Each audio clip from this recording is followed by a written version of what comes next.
وہ سوئے لازار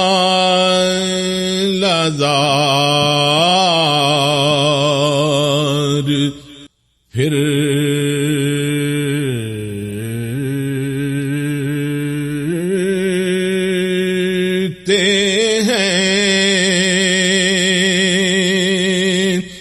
جی بسم اللہ الرحمن الرحیم الحمدللہ رب العالمین والصلاة والسلام علی سید الانبیاء والمرسلین اما بعد فاعوذ باللہ من الشیطان الرجیم بسم اللہ الرحمن الرحیم۔ معزز سامعین و ناظرین، میں ہوں آپ کا میزبان محمد ایوب آوان۔ آپ دیکھ رہے ہیں جامعہ قادریہ رضویہ ٹرسٹ فیصل آباد کا یوٹیوب چینل۔ ہم آپ کے لیے روزانہ شام 6 سے 7 بجے تک نور رمضان افطار ٹرانسمیشن کے ساتھ حاضر ہوتے رہے۔ رمضان المبارک اپنے اختتام کو پہنچا۔ اس موقع پر اللہ تعالیٰ نے مسلمانان اسلام کے لیے عید الفطر کی شکل میں ہمیں عظیم خوشیوں کی نعمت عطا فرمائی۔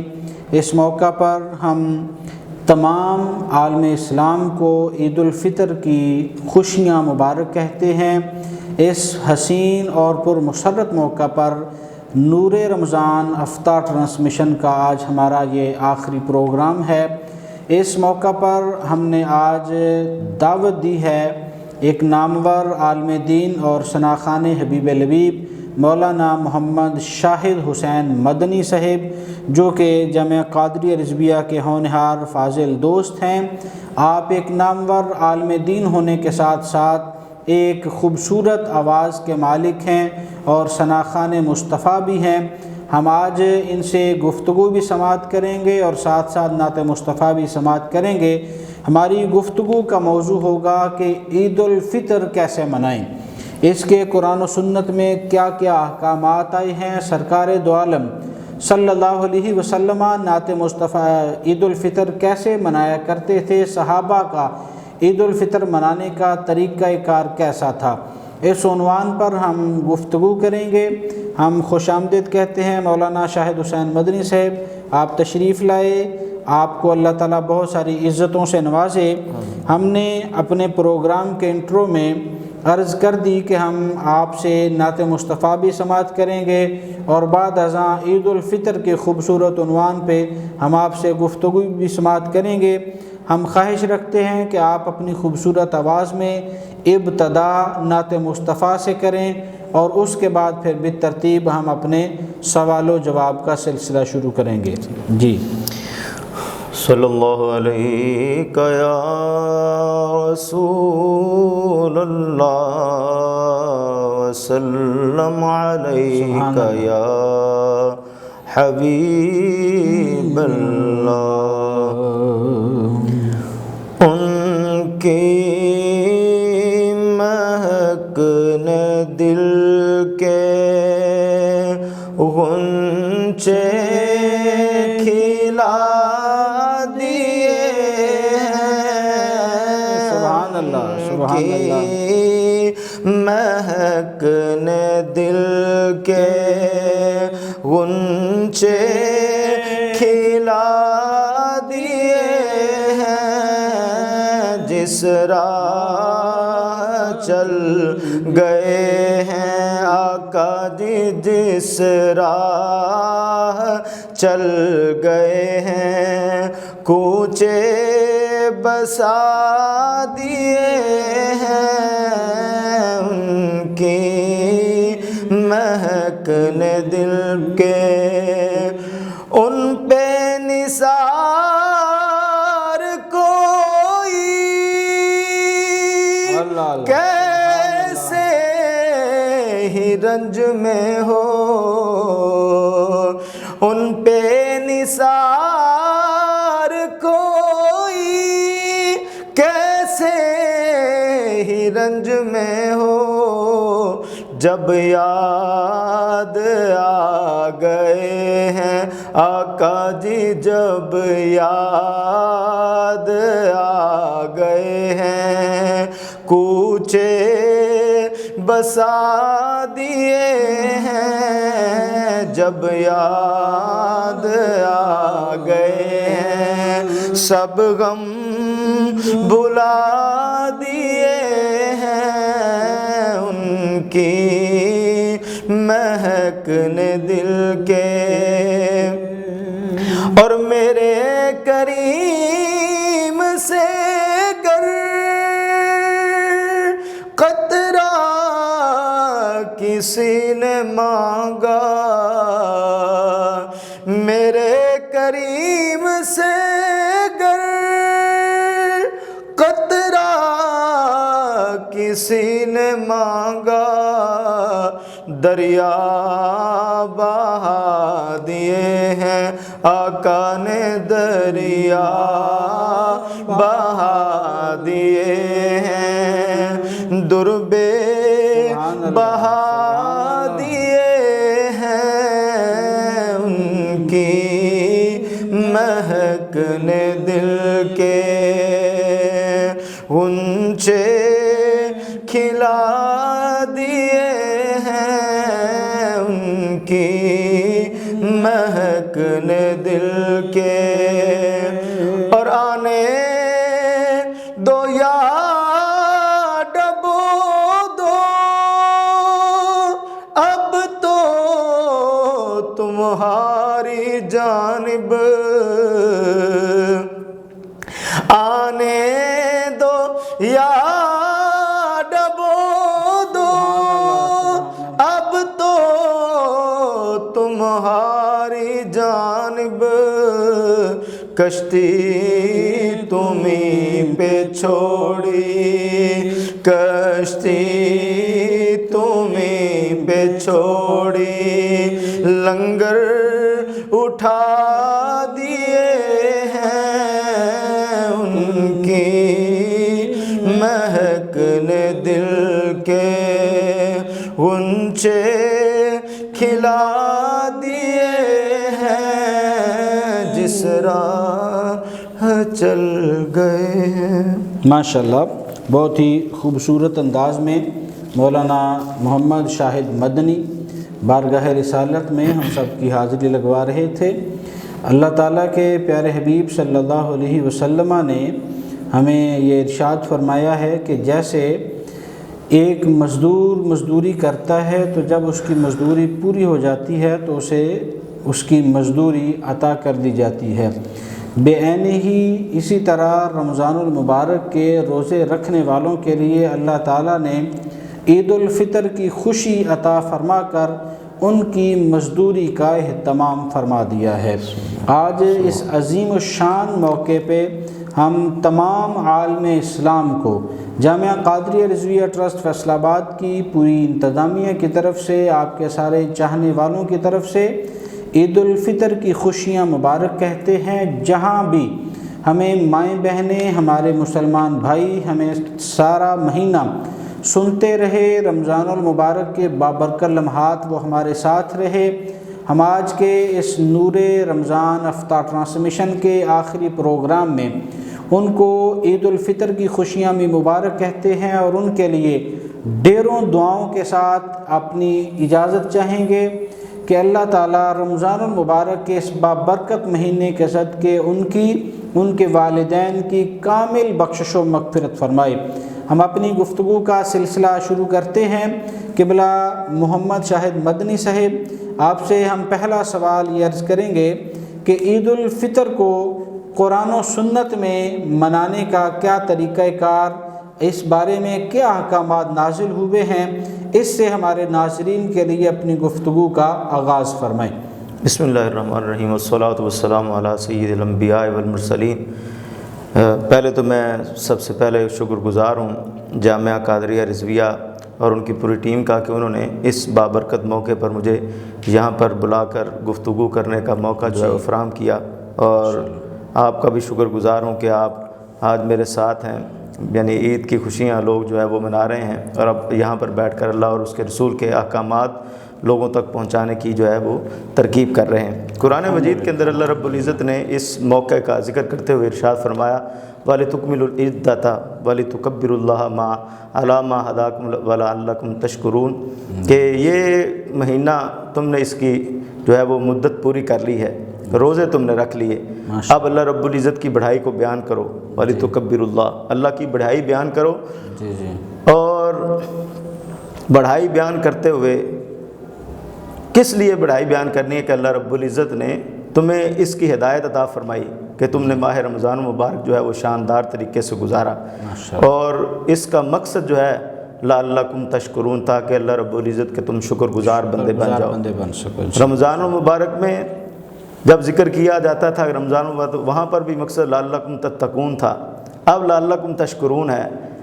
تو ایمان والے کا جو ہے وہ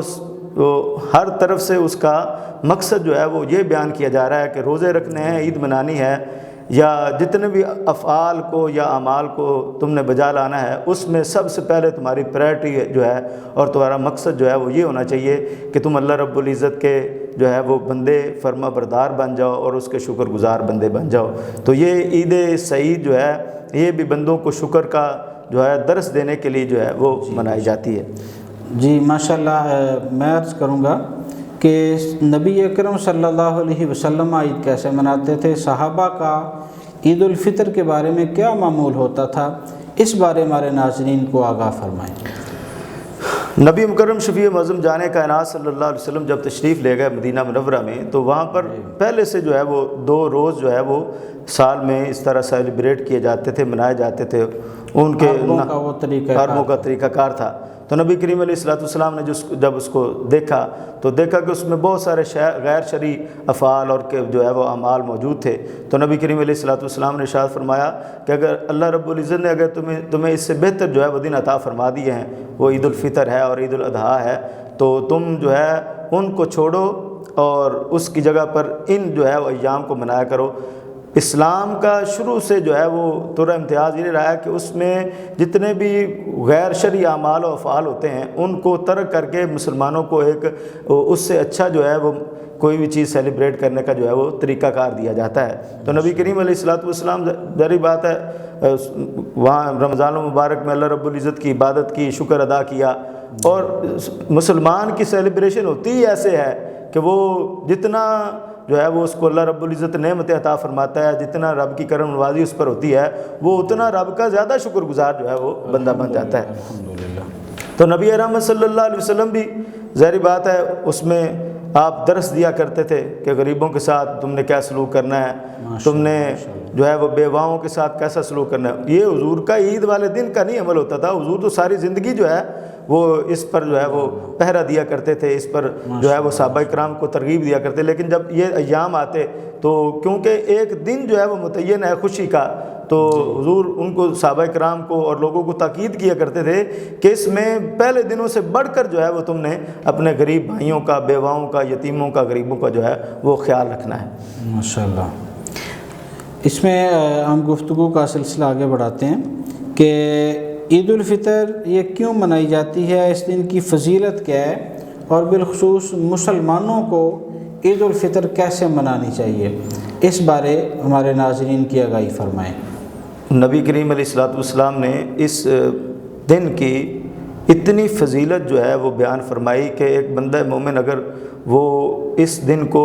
اس طریقے سے منایا جس طرح نبی کریم علیہ الصلوۃ والسلام نے احادیث مبارکہ کے مجموعہ میں جو ہے وہ ذکر ارشاد فرمایا، تو وہ تو اپنے دامن کو اس طرح جو ہے وہ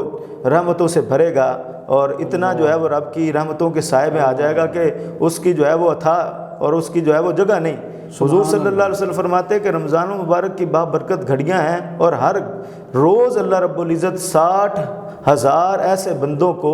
جہنم سے آزادی کا پروانہ عطا فرماتا ہے جن پر جہنم جو ہوتی ہے وہ واجب ہو چکی ہوتی ہے۔ لیکن جب عید کا دن آتا ہے تو حضور فرماتے ہیں کہ یہ رمضان المبارک میں روزانہ جتنے لوگوں کی جو ہے وہ اللہ رب العزت نے بخشش فرمائی ہوتی ہے ان کی مجموعی تعداد کے برابر، یعنی 1,80,000 سبحان اللہ، وہ یعنی کہ 1000 کو 60,000 کو جو ہے وہ روزانہ 30 سے ضرب دی جائے تو جتنا مجموعہ آتا ہے اتنے لوگوں کی جو ہے وہ اللہ رب العزت بخشش و مغفرت کے جو ہے وہ پروانے عطا فرماتا ہے۔ صحابہ کرام پوچھتے ہیں یا رسول اللہ یہ جو رات ہے جس کو ہم چاند رات کہتے ہیں، جی جی، تو اس رات کو جو اتنے لوگوں کی بخشش کی جا رہی ہے، تو کیا یہ شب قدر ہے؟ یہ 1000 مہینوں سے بہتر وہ والی رات ہے؟ تو حضور فرماتے نہیں، وہ اپنی جگہ پر فضیلت والی ہے۔ یہ جس طرح آپ نے ارشاد فرمایا کہ وہ مزدور تھا جس نے سارا دن کام کیا تھا اور کام بھی پورا کیا، اب اس کو دیہڑی دینے کا وقت آیا، اس کو مزدوری دینے کا وقت آیا ہے، تو اب یہ اللہ رب العزت کی طرف سے مزدوری یہ ہے کہ اللہ رب العزت ان کو بخشش کا پروانہ عطا فرما دیتا ہے۔ اور بات یہ ہے کہ کیوں اللہ رب العزت جو ہے وہ اتنی کرم نوازی فرما رہا ہے، اتنا رحم فرما رہا ہے؟ یہ تھا فرما برداری رب کی رمضان المبارک میں، لعلکم تتقون کا ایک منظر پیش کرنا۔ وہ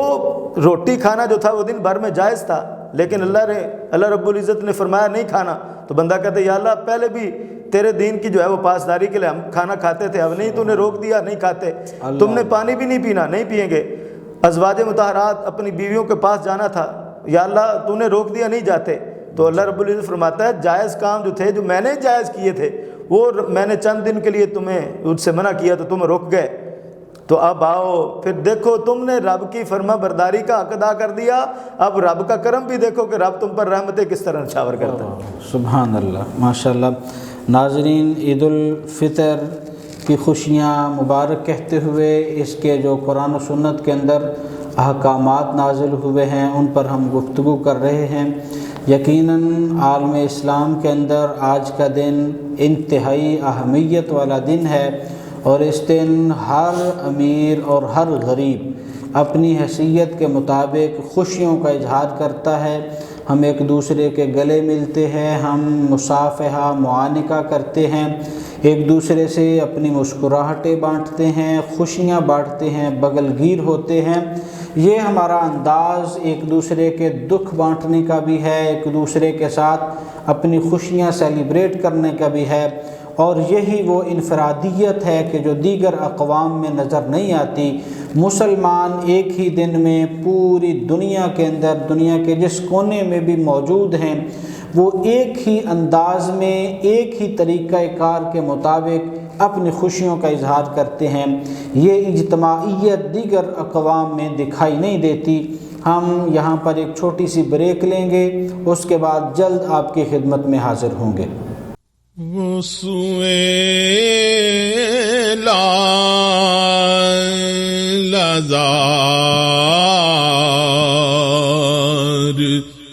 پھر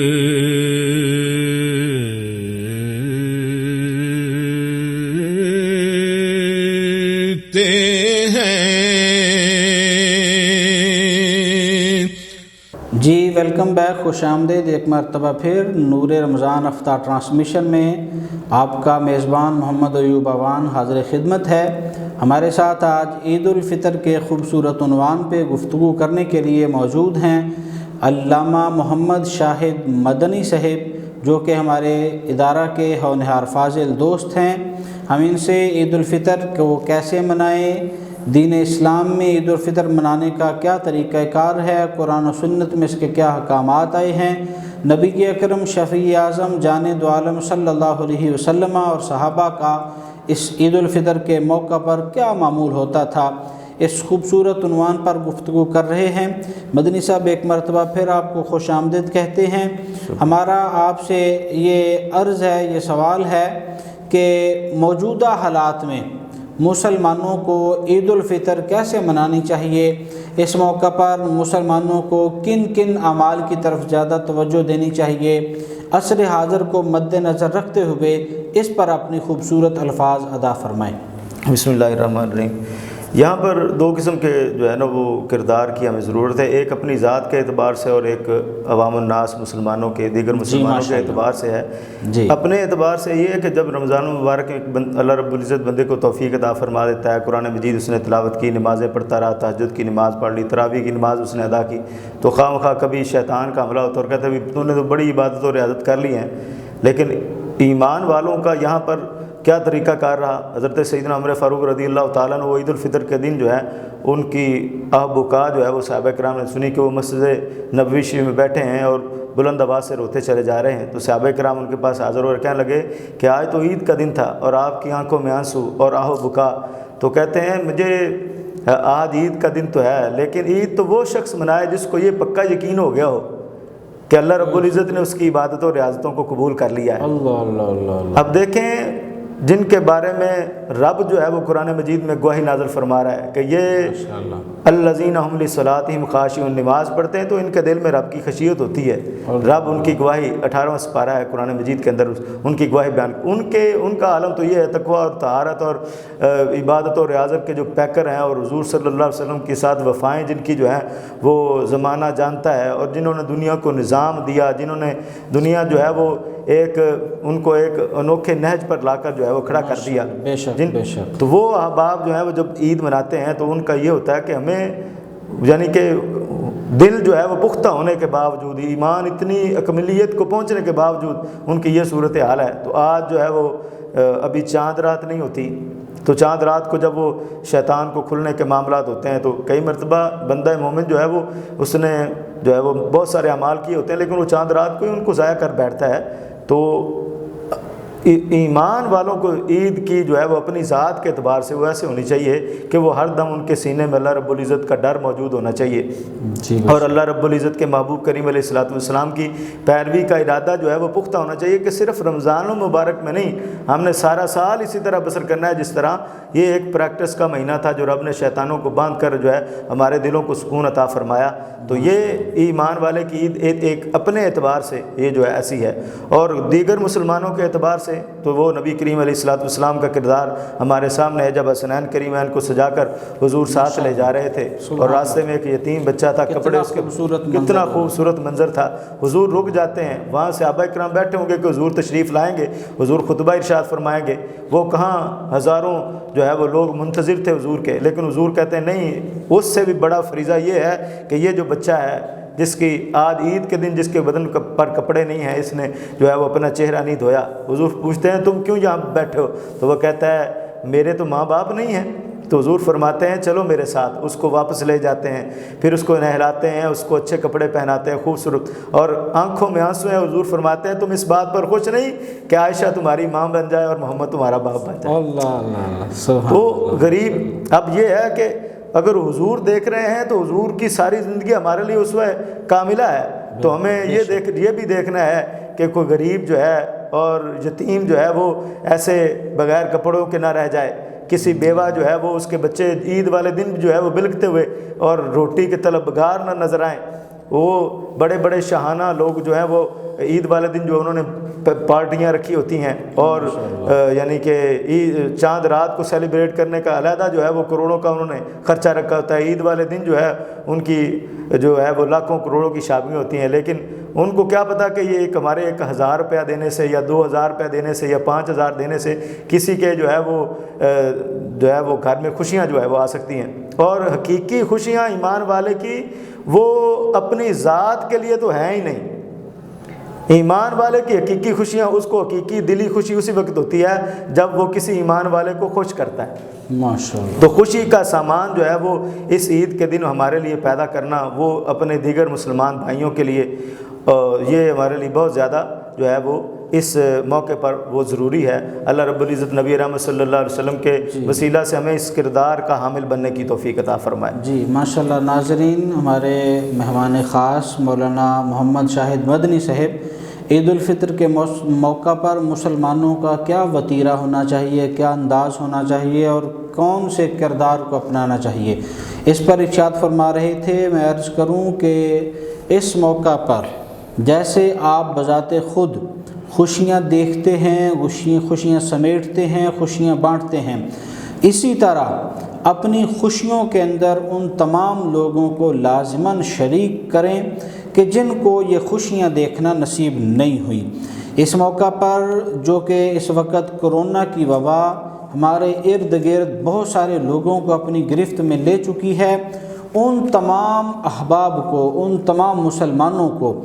اس خوشیوں کے موقع پہ لازمی یاد کریں، ان کی خوشیوں میں کسی نہ کسی شکل میں شریک ہونے کی کوشش کریں۔ کرونا کی وبا سے بہت سارے افراد جو اس دنیا سے جا چکے، ان کے لیے بھی، اور وہ لوگ جو اس وقت کرونا کی وبا میں مبتلا ہیں ان کے لیے بھی آپ لوگ خیر کا اہتمام کریں، اور اس کے ساتھ ساتھ اس کے علاوہ ہمارے اور جو جتنے بھی فوت شدگان ہیں ان کی قبروں پہ جا کر فاتحہ خوانی کا اہتمام کریں۔ اس کے علاوہ وہ افراد جو ہمارے ارد گرد موجود ہیں، بالخصوص ہمارے خاندان کے جو افراد ہیں، ہمارے محلے دار جو ہیں، جن کو یہ خوشیاں پورے طریقے کے ساتھ دیکھنا نصیب نہیں ہوئی، ان لوگوں کو بھی اپنی خوشیوں میں لازماً شریک کریں۔ ہم اپنی گفتگو کا سلسلہ آگے بڑھاتے ہیں۔ قبلہ شاہد مدنی صاحب عید الفطر کے موقع پر کوئی مخصوص وظائف ہمارے ناظرین کے لیے لازمی بتائیں کہ اپنی خوشیوں کے ساتھ ساتھ اپنے رب کو راضی کرنے کے لیے اور اس کے ہاں اپنی حاضری لگوانے کے لیے آپ کی نظر سے کوئی وظیفہ گزرا ہو تو وہ آپ ارشاد فرمائیں۔ ملک ایوب ایوان صاحب، یہ انتہائی اللہ رب العزت کی کرم نوازی ہے کہ اس کے محبوب کریم علیہ الصلوۃ والسلام نے ہمیں ہر موقع کے لیے جو ہے نا وہ ایسے ایسے قیمتی الفاظ جو ہے وہ عطا فرمائے ہیں کہ جن کو بندہ بس وقت تھوڑا سا لگتا ہے، جیسے حدیث مبارکہ میں آتا ہے کلمتان حبیبتان الی الرحمن، یہ تھوڑا سا ٹائم ہے لیکن رب کو کلمات بڑے اچھے لگتے ہیں۔ اسی طرح اس موقع پر بھی نبی رحمت صلی اللہ علیہ وسلم نے ارشاد فرمایا کہ 300 مرتبہ سبحان اللہ والحمدللہ، اب یہ 4 الفاظ بنتے ہیں اور مثلا 300 مرتبہ بندہ اگر پڑھے تو اس میں وقت کتنا لگ جائے گا؟ زیادہ سے زیادہ 15 منٹ لگ جائیں گے، اور 15 منٹ صرف کیے ہیں اور اس پر اتنے ثمرات ہیں۔ الزواجر کے اندر یہ حدیث مبارکہ موجود ہے، حضور صلی اللہ علیہ وسلم نے فرمایا صرف 300 مرتبہ یہ کلمات پڑھنے والا اس کو اللہ رب العزت 1 کلو سونا جو ہے وہ خیرات کرنے کا ثواب عطا فرما دیتا ہے۔ اور آگے اس کی آگے جو ہے وہ اتنی تفصیلات حضور صلی اللہ علیہ وسلم نے بیان فرمایا۔ اب وقت اس نے 15 منٹ صرف کیے ہیں، لیکن جب یہ بندہ اس نے پھر یہ پڑھ کر، اب سونا اس کو صدقہ و خیرات کرنے کا ثواب مل گیا ہے، لیکن اس کو پڑھ کے کرنا کیا ہے؟ کہتے ہیں پڑھ کے 300 مرتبہ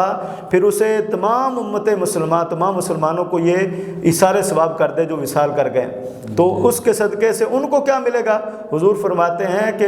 ان سب کی قبروں میں اللہ رب العزت 1,000 انوار و تجلیات کو داخل فرما دے گا۔ اور فرمایا یہاں تک بات ختم نہیں ہوگی، عید کا دن تھا اور اس نے ایک ہی وظیفہ وہ 300 مرتبہ پڑھا، ہر قبر میں 1000 انوار چلے گئے، تو اللہ رب العزت کیا اس بندے کو محروم رکھے گا؟ نہیں، فرمایا جب یہ قبر کے اندر جائے گا تو پھر ان کلمات کی برکت سے اس کی قبر میں بھی 1000 انوارات داخل کر دیے جائیں۔ ایسا جو ہے وہ کرم نوازی ہے، 15 منٹ کا وظیفہ ہے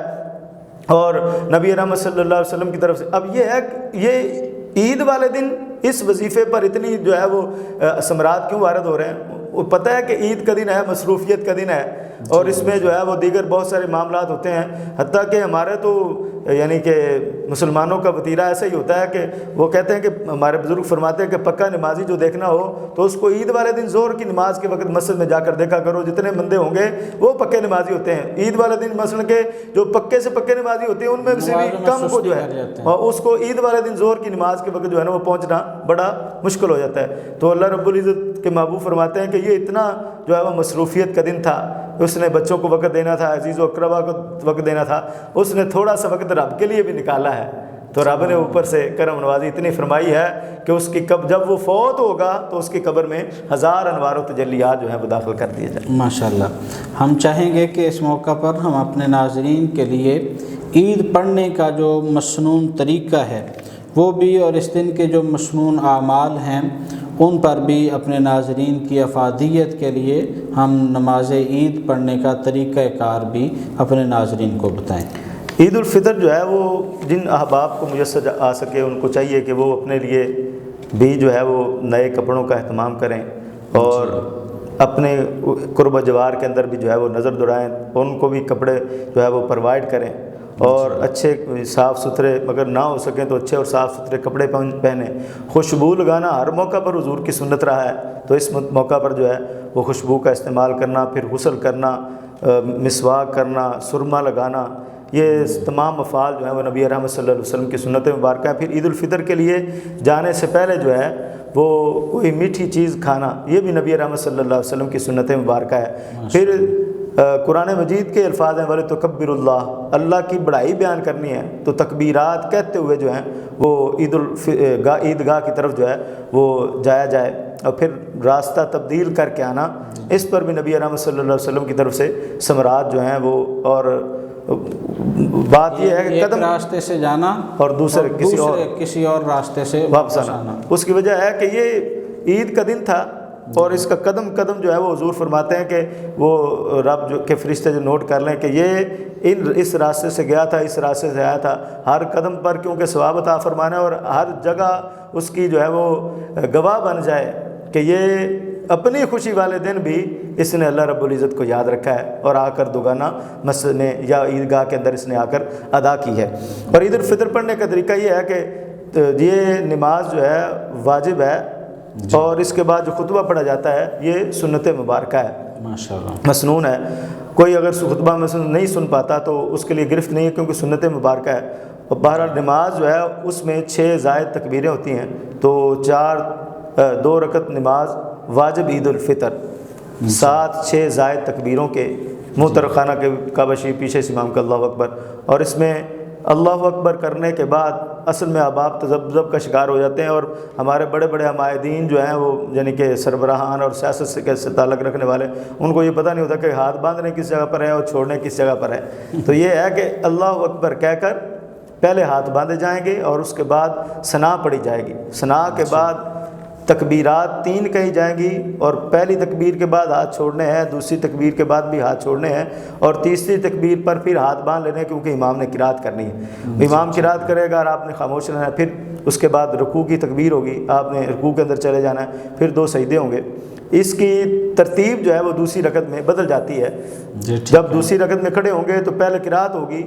اور قرات میں آپ خاموش رہیں گے ہاتھ باندھ کر، پھر اللہ اکبر امام کہے گا تو کانوں تک ہاتھ لے جا کے آپ نے ہاتھ چھوڑ دینے، دوسری مرتبہ بھی چھوڑنا ہے، تیسری مرتبہ بھی ہاتھ چھوڑ دینا ہے، چوتھی تکبیر پر اپنے ہاتھوں کو اٹھانا نہیں، یعنی وہ جو ہے یہ زائد تکبیریں جو تھی وہ ختم ہو گئی۔ اب چوتھی تکبیر جو ہے وہ رکوع کی تکبیر ہے، تو اس میں جب اللہ اکبر کہا جائے گا اس میں عمومی طور پر ائمہ حضرات جو ہے وہ آواز کو تبدیل بھی کرتے ہیں تاکہ لوگ جو ہے اس پر ہاتھ نہ اٹھائیں، لیکن اگر کسی کے ہاتھ وہاں پہ یعنی کہ غلطی سے اٹھ جاتے ہیں تو یہ نہیں کہ اس کی نماز ہی نہیں ہوگی، لیکن وہ تکبیر جو ہوتی ہے وہ رکوع کی تکبیر ہوتی ہے، اور اس میں پھر جو ہے وہ رکوع میں چلے جانا ہے، اور اس کے بعد 2 سجدے کیے جاتے ہیں، تحیات پڑھا جاتا ہے، درود پاک اور دعا پڑھ کے سلام پھیرا جاتا ہے، اور اس کے بعد 2 مسنون خطبے جو ہیں وہ پڑھے جاتے ہیں اور دعا اجتماعی کی جاتی ہے۔ اور یہ ہے کہ اس دن جو ہے وہ آپ بھی فرما رہے تھے کہ وہاں پر جب دعا کی جائے تو اپنے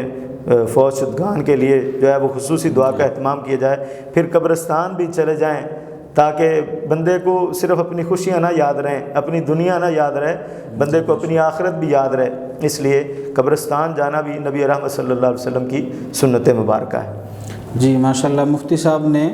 ہمیں عید الفطر پڑھنے کا طریقہ بھی بتلایا، جس کو میں دہرا دیتا ہوں، رپیٹ کر دیتا ہوں۔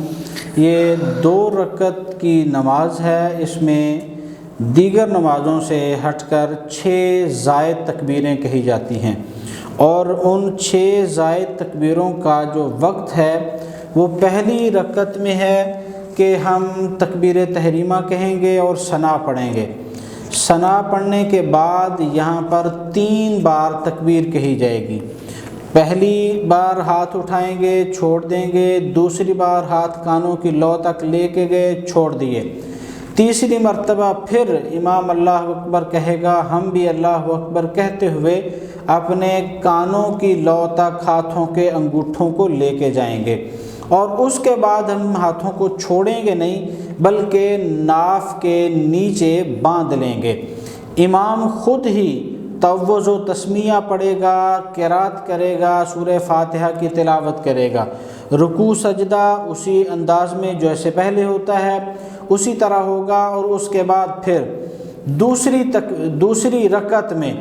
کہ امام قرات کرے گا سورہ فاتحہ کی اور کسی سورت کی۔ جب امام قرات کر چکا تو یہاں پر پھر 3 تکبیر کہی جائیں گی، ان 3 تکبیروں کا طریقہ کار اسی طرح کہ ہاتھوں کو کانوں کی لو تک اٹھایا چھوڑ دیا، دوسری مرتبہ بھی اور تیسری مرتبہ بھی، یہ 3 تکبیریں یہاں پر کہیں، کل 6 تکبیریں مکمل ہوئیں، اور پھر چوتھی تکبیر امام اللہ اکبر کہے گا تو ہم رکوع میں چلے جائیں گے۔ رکوع اور سجدے کا طریقہ کار ویسے ہی ہے جو کہ عام نمازوں کی طرح ہے۔ یہاں پر مفتی صاحب ایک مسئلہ ذہن میں آیا کہ کچھ احباب ہوتے ہیں جو کہ نماز کے وقت پر، مقرر وقت پر نہیں پہنچ پاتے، اور ان کے پہنچتے تک ایک رکعت ہو چکی ہوتی ہے، دوسری رکعت میں یا دونوں رکعتیں ہو چکی ہیں، وہ آخر میں ملے، ان کی جو بقیہ نماز ہے اس کے مکمل کرنے کا کیا طریقہ کار ہوگا؟ جس طرح عام نمازوں کے اندر یعنی ہماری رکعتیں رہ جاتی ہیں تو ہم پڑھتے ہیں، تو عید الفطر کی یا عید الاضحیٰ کی جو نماز ہے اس میں بھی ویسے ہی جو ہے وہ جب امام سلام پھیر دے گا آپ نے کھڑے ہو کر وہ رکعت پڑھنی ہے، اور اس میں اگر پہلی رکعت رہ گئی ہے تو پہلی رکعت کے اعتبار سے آپ نے تکبیرات پہلے کہنی ہے، اور اگر دونوں رہ گئی ہیں تو ترتیب وہی رہ گئی، اور تکبیرات کیونکہ یہ واجب ہیں اور واجب کے بغیر جو ہے وہ جان بوجھ کر چھوڑا جائے تو نماز سرے سے ہوتی نہیں، اور اگر بھول کر چھوڑ دی تو سجدہ صاف جو ہے، تو ایک بندہ جو ہے وہ بعد میں کھڑا ہوتا ہے لیکن اس کو طریقہ کار کا نہیں پتہ، لیکن وہ تکبیرات وہاں پر نہیں کہہ پاتا، لیکن اس کو اتنا اندازہ ہے کہ جو ہے وہ سجدہ صاف سے نماز ہو جاتی ہے تو وہ سجدہ صاف کرے اور نماز ہو جائے۔ اگر بھول گیا ہے تو وہ جو ہے اس صورت میں وہ سجدہ صاف کرے گا تو اس کی جو ہے نماز مکمل ہوگی۔ لیکن ناظرین بہتر طریقہ یہی ہے کہ اگر آپ کی ایک یا دو رکعت رہ گئی ہیں تو جیسے دیگر نمازوں میں، عام نمازوں میں ہم 2 رکعتیں مکمل کرتے ہیں، یہ ویسے ہی کریں گے، اور اسی طرح جیسا کہ عام انداز میں تکبیرات کہی جاتی ہیں نماز عید کی، یعنی کہ پہلی رکعت میں ثنا کے بعد اور دوسری رکعت میں سورت فاتحہ اور اخلاص کی تلاوت کرنے کے بعد جو 3 تکبیریں کہی جاتی ہیں ویسے ہی تکبیریں کہیں گے اور اپنی نماز کو مکمل کریں گے۔ ہم اس یقین کے ساتھ اور اس التجا کے ساتھ اپنی گفتگو کا اختتام کر رہے ہیں کہ آپ کو ہمارا یہ پروگرام پسند آیا ہوگا، اس پر اپنا فیڈ بیک ضرور دیجیے گا، اور ہمارے مادر فکری جامعہ قادریہ رضویہ ٹرسٹ فیصل آباد کو اپنے ہر موقع پر یاد رکھیں۔ ہم دین متین کی خدمت کے لیے دین متین کے سچے اور سچے سپاہی تیار کر رہے ہیں، ان سپاہیوں کو ان کی تیاری میں آپ ہمارے ادارے کے معاون اور مددگار بن سکتے ہیں۔ آپ کسی ایک طالب علم کے لیے اسکالرشپ کا اہتمام کر سکتے ہیں، آپ کسی ایک ٹیچر کی سیلری اپنے ذمے لے سکتے ہیں، آپ جامعہ قادریہ رضویہ کے کھانے کی مد میں آپ کسی ایک وقت کا کھانا آپ اپنے ذمے لے سکتے ہیں۔ ہمارے پاس بحمدہ تعالی جامعہ قادریہ رضویہ کا سالانہ آڈٹ رپورٹ تیار کی جاتی ہے، اور ایک رجسٹرڈ ادارہ ہے جس کی سالانہ رپورٹ باقاعدہ طور پر سرکاری سطح پر جمع کروائی جاتی ہے۔ ہم آخر میں آپ کو عید الفطر کی انتہائی خوشیاں مبارک کہتے ہوئے اپنے پروگرام کا اختتام کرتے ہیں، اور اسی کے ساتھ اپنے میزبان محمد ایوب اوان اور محمد شاہد حسین مدنی صاحب کو اجازت دیجیے۔ اللہ ہم سب کا نگہبان ہو۔